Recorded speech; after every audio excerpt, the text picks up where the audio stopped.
Hello again. Now, a woman from Haryana is a new mom at 51 through IVF, and what's more, she did not need an egg donor to conceive. Yes, and with that, she becomes the oldest such case in the world. CNN with Shalini has Anita Mathur's story.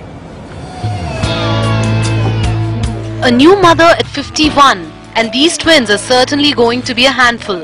Not that Anita Mathur is complaining.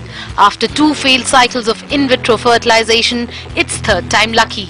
Babies Anuj and Tanuj were born 9 months ago, believe it or not, using Anita's own eggs.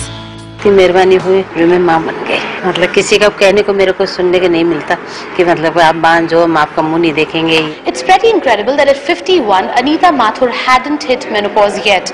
Doctors say in her case, they had no qualms about IVF. The Indian Council of Medical Research says that post-menopause, pregnancy is risky for both the mother and the child. You only have to look at Raju Devi and Bhateri Devi, both of whom conceived through IVF using donor eggs at ages 70 and 66 respectively.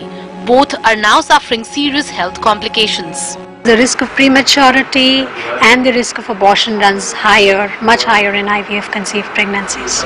Some of the reasons the ICMR says assisted late pregnancies are unethical, but doctors say what they're really doing is giving women a chance. It is not that we are promoting that you get married late and you have babies late and start thinking of babies at 50.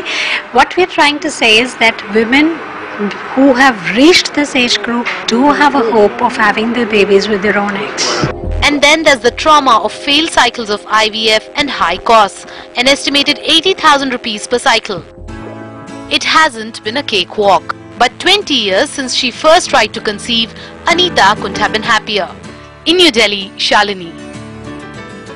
And still ahead is the final day of the Ganesh festival in Mumbai. That's right, lakhs of devotees are now preparing for the Visarjan ceremonies. We'll get you more in just a